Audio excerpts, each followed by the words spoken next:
अभी Iran US Israel यानी कि पूरे मिडिल ईस्ट रीजन में एक वॉर चल रही है।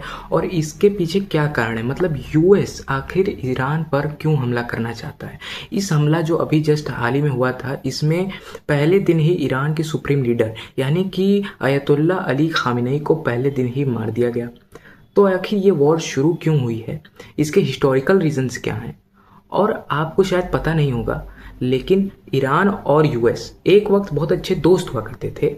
तो ऐसा क्या हुआ कि ये दोनों एक दूसरे के दुश्मन में बदल गए, आइए जान।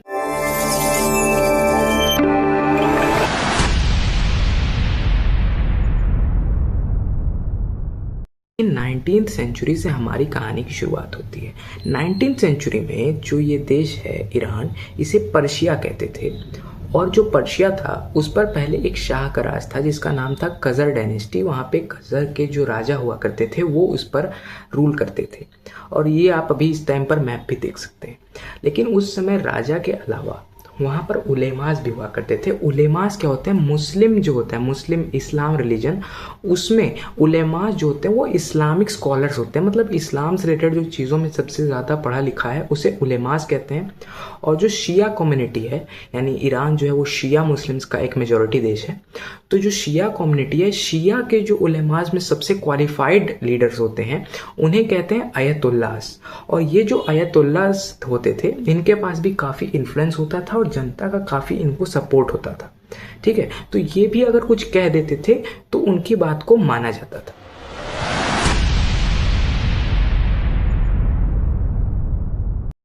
देखिए, चैप्टर का नाम आपने अभी यहाँ पर देखा होगा, ब्रिटेन एंड रशिया करके। तो इसमें एक्चुअली में जैसा कि आप अभी मैप पर देख सकते हो, ये ईरान है और ईरान के जो नॉर्थ साइड में है वो रशिया है और उसके जो वेस्ट साइड में, सॉरी ईस्ट साइड में है वो ब्रिटिश इंडिया है। यानी कि उस समय पर ब्रिटिश इंडिया का जो बॉर्डर था, उस समय पाकिस्तान भी ब्रिटिश इंडिया में आता था, तो उसका जो बॉर्डर है वो ईरान के साथ लगता था। तो ये दोनों ही सुपर पावर जो थी वो ईरान में अपने जो ईरान के रिसोर्सेज थे उनको चाहते थे। तो देखिए क्या है कि इन्होंने ईरान के साथ जब वॉर किया था तो नॉर्थ साइड में जो कैस्पियन सी है वहां पर रशिया ने वहां पे जितने भी नेवल राइट्स थे और मिलिट्री राइट्स थे उनको ले लिया। और यही सारे राइट जो है नीचे की जो सीज है उसको ब्रिटिशर्स ने ले लिया, यानी साउथ साइड में। और इसके बाद ये दोनों देश जो थे वो अपने अपने ट्रेडर्स को वो ईरान के मार्केट में घुसा दिया। और ईरान के मार्केट में क्या हुआ कि इसकी वजह से बहुत ज़्यादा लॉस होने लग गया। ईरान के यहाँ पर गरीबी बढ़ गया, अनएम्प्लॉयमेंट हो गया। क्योंकि देखिए, जब पहले वहाँ पे ईरान के जितने भी ट्रेडर्स थे वो सभी वहाँ पे ट्रेड करते थे, लेकिन अब वहाँ पे ब्रिटिशर्स भी आ गए और अब वहाँ पे रशिया भी आ गए। लेकिन तब तक तो चल रहा था, ये सब चल रहा था इस टाइम के आसपास, ये 19th सेंचुरी में। लेकिन 1890 आते समय जब वहाँ पे राजा थे नासिर ने क्या किया कि ब्रिटिशर्स को टोबैको इंडस्ट्री, जो टोबैको इंडस्ट्री थी ईरान की, वो पूरी की पूरी दे दी कि हम वहां पर वो ब्रिटिशर्स भी टोबैको इंडस्ट्री में ट्रेड कर सकते हैं। और इसकी वजह से बहुत ज्यादा नुकसान हुआ क्योंकि जो ईरान था उसमें सबसे बड़ी इंडस्ट्री ही टोबैको इंडस्ट्री थी। यानी कि लगभग हर घर में टोबैको का कंजम्पशन होता था। और इसकी वजह से इतने ज्यादा प्रोटेस्ट हुए कि उलेमास, जिनके बारे में मैंने आपको बताया था, उनको कदम लेना पड़ा और उन लोगों ने इस एग्रीमेंट को फिर कैंसिल करवा दिया था। ये सब मैं आपको इसलिए बता रहा हूं ताकि आपको पता चले कि उलेमास की काफी ज्यादा पॉलिटिकल रिस्पेक्ट थी और उनको जनता का सपोर्ट था, जिसकी वजह से आगे जाकर ये जो जितने भी यूएस वाली चीजें हुई थी वो सब हुई।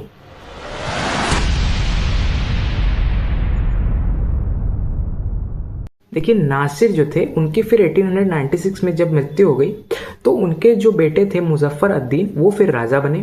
और इसी टाइम पर 1896 में एक ब्रिटिशर था जिसका नाम था विलियम डी आर्ची। इसके हाथ में एक ऐसी रिपोर्ट लगी कि देखिए ईरान में ऑयल रिसोर्सेज पाए जाते हैं।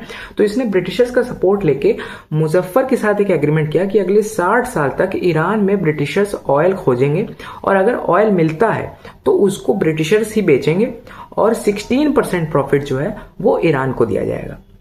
अब ये चीज इन्होंने कर लिया, लेकिन ईरान में फिर इन्होंने जब सपोर्ट लिया तो उसके बाद इन्होंने सारे के सारे जितने भी इंडस्ट्रीज थी, जो भी मशीनरीज थी, वो सब कुछ बनाया और तेल खोजना शुरू किया। और इस तेल खोजने में इनको काफ़ी ज़्यादा पैसे खर्च हो गए, इनके काफ़ी ज़्यादा पैसे खर्च हो गए। तो जब इस पैसे को रिकवर करने के लिए इन्होंने क्या किया कि अपने जितने भी इस कंपनी के शेयर्स थे, इन्होंने कंपनी बनाई जिसका नाम था एंग्लो पर्शियन ऑयल कंपनी। और इस ऑयल कंपनी के माध्यम से ही वो इस तेल के खोजते थे। और जब उनके पैसे ख़त्म हो गए तो उन्होंने अपने शेयर्स जो थे इस कंपनी के वो ब्रिटिशर्स को बेच दिए, ब्रिटिश गवर्नमेंट को बेच दिए। और अब ब्रिटिश गवर्नमेंट के अंदर ये कंपनी आ गई और ब्रिटिशर्स डायरेक्टली ईरान में तेल खोजने का काम करने लग गए।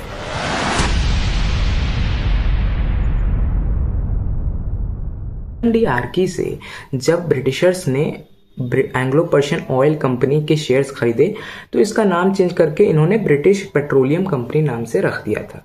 अब क्या हुआ कि 1908 में इनके हाथ में जैकपॉट लग गया और इन्हें मिल गया तेल। और जैसे इन्हें तेल मिला, ये तेल को निकाल के बेचने लग गए और इसकी वजह से वो पैसा कमाने लग गए ब्रिटिशर्स। और 16% प्रॉफिट वो ईरान को दे देते थे।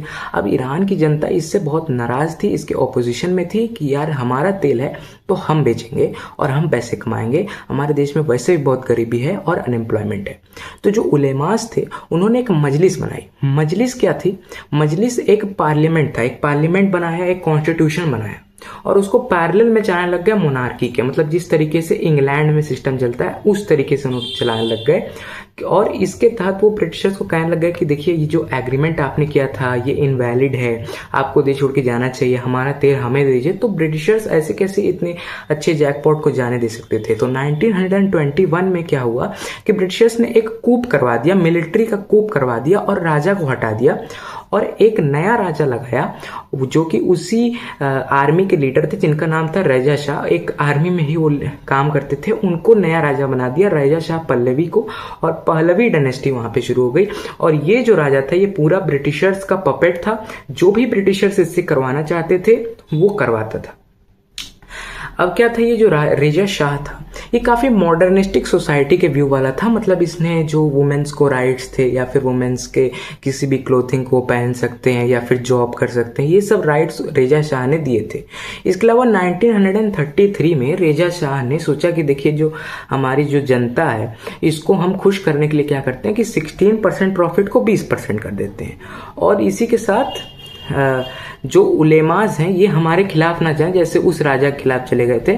तो उन्होंने उलेमाज में कुछ को पैसे खिला दिए, जो पैसे नहीं खिलाए उसको जेल में डाल दिया, खुद के जो आदमी थे उनको इंस्टॉल कर दिया। तो इन्होंने पूरा कंट्रोल करने का कोशिश किया, जनता को भी लगाने की कोशिश किया कि देखिए हमने 16 से 20% प्रॉफिट कर दिया है। लेकिन जनता मानने वाली नहीं थी, क्योंकि उनको क्या चाहिए था, उनको फुल सपोर्ट चाहिए था, उनको फुल चाहिए था कि मैं जितना भी तेल ईरान में निकल रहा है सब के सब हम ही बेचेंगे। और इसकी वजह से दिक्कतें शुरू होने लग गई।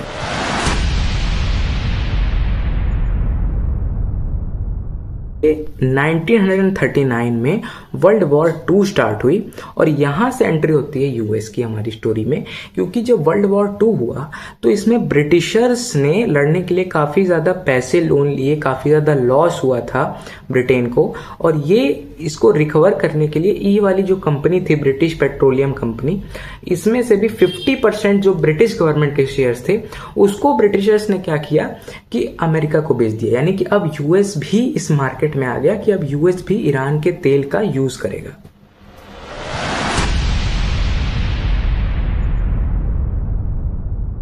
वर्ल्ड वॉर 2 के बाद एक नए लीडर आते हैं मजलिस में जिनका नाम होता है मोहम्मद मोसादेक। मोहम्मद मोसादेक क्या देखते हैं कि देखिए यूएस, ब्रिटेन, ये सब ईरान के रिसोर्सेज जितने भी हैं उनको हथियाने की कोशिश कर रहे हैं। तो मोहम्मद मोसादेक ने एक बार फिर से पब्लिक का सपोर्ट लिया, वो वहाँ के प्रधानमंत्री बने और उन्होंने कहा कि ये यूएस और ब्रिटेन को हटाओ, हम अपना तेल खुद बेचेंगे। और इन्होंने जितनी भी ऑयल इंडस्ट्रीज थी उसको नेशनलाइज कर दिया। अब फिर देखिए यूएस और ब्रिटेन ने क्या करते हैं यहाँ पर 1953 में ये एक बार फिर से कूप करवाते हैं। यूएस की CIA उसने, यानी कि वहाँ की जो इन्वेस्टिगेटिव एजेंसी है, जो इंटेलिजेंस एजेंसी है, उसने एक बार फिर से वहाँ पे कूप करवा दिया। एक बार 1921 में भी करवाया था, 1953 में भी करवा दिया और इस बार फिर से मोहम्मद मोसादेक को हटवा दिया। और उसके बाद रेजा शाह पल्लवी के बेटे रेजा शाह को एक बार फिर से राजा बना दिया। और अब ये जो नए रेजा शाह थे ये भी पूरी तरीके से यूएस और ब्रिटेन के पपेट थे और जो भी वो बोलते थे वो करते थे।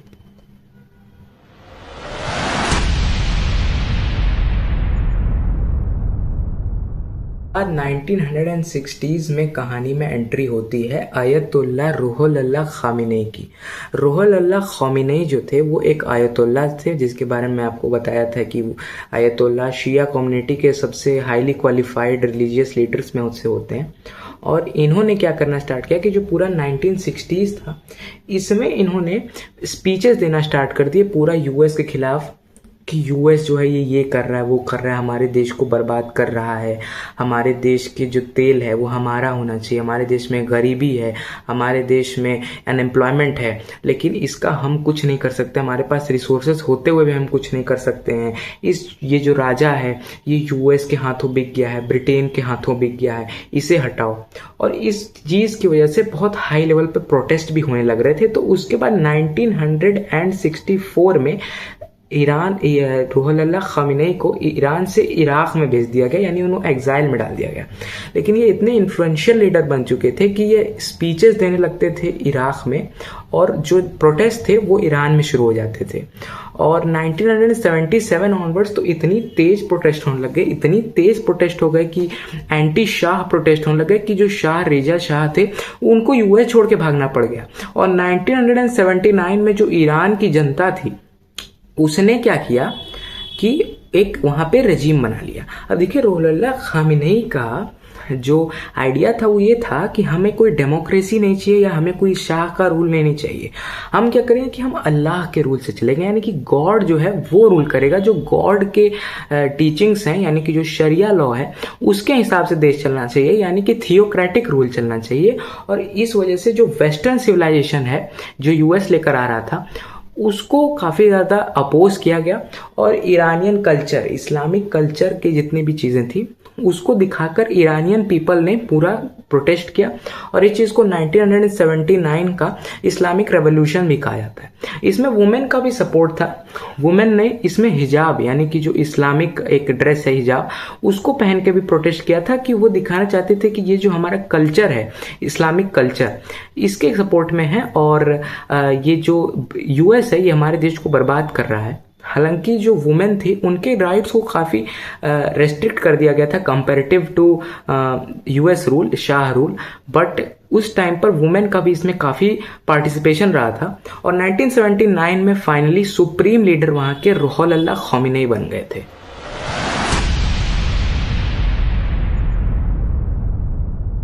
इराक और ईरान जो देश हैं वो एक दूसरे के बिल्कुल पड़ोसी हैं और दोनों ही शिया मेजॉरिटी के देश हैं। लेकिन 1979 के टाइम पर इराक में सद्दाम हुसैन जो थे उनका रूल था जो कि सुन्नी मुस्लिम थे। और इस टाइम पर ये रूहुल्लाह खामिनेई जो थे जिन्होंने अभी इस टाइम पर ईरान में एक रूल बचाया था थियोक्रेटिक रूल कि ये अल्लाह का रूल है, डायरेक्ट जो भी गॉड ने कहा है वो हम करेंगे। तो उन्होंने एक ऐसी भी पॉलिसी बनाई कि देखिए जितने भी मिडिल ईस्टर्न कंट्री है, जितने भी इस्लामिक कंट्री है, वहां पर जितने भी राजा लोग हैं वो जितने भी राजा की जनता है उनको बेवकूफ़ बना रहे हैं। हमें हर जगह एक गॉड का रूल स्थापित करना चाहिए, इंसान जो है वो रूल करने के लायक नहीं है। तो इसलिए उन्होंने ये सारे आइडियाज़ जो हैं उसको हर जगह पर प्रोपेगेट करना शुरू कर दिया। आज भी ईरान ये चीज़ को करता है। आपने सुना होगा कि हमास का नाम सुना होगा या हिजबुल्लाह का नाम सुना होगा या हौथी मूवमेंट का नाम सुना होगा। ये सब जो है ईरान इसको फंड करता है और इस तरीके के एक नए रिजीम को स्थापित करने की कोशिश करता है। तो देखिए इसी समय पर इराक जो था उसका और ईरान का 1980 से लेके 1988 के बीच में एक लंबा सा वॉर हुआ था। और इसमें बात यह है कि 1980 से 88 में इराक को यूएस ने सपोर्ट किया था। ये वही इराक है जिसको बाद में 2003 में न्यूक्लियर बॉम्ब का फिर एलिगेशंस लगाकर यूएस ने इन्वेड भी किया था। लेकिन इस टाइम पर उसने सोचा कि हम कैसे भी करके अगर ईरान में हमें फिर से गवर्नमेंट चाहिए तो हम रूहुल्लाह खामिनेई की जो गवर्नमेंट है उसे हटा देते हैं और इराक को सपोर्ट करते हैं। लेकिन ये एक स्टेलमेट था, इसमें कोई भी तरीके का रिजल्ट नहीं आ पाया।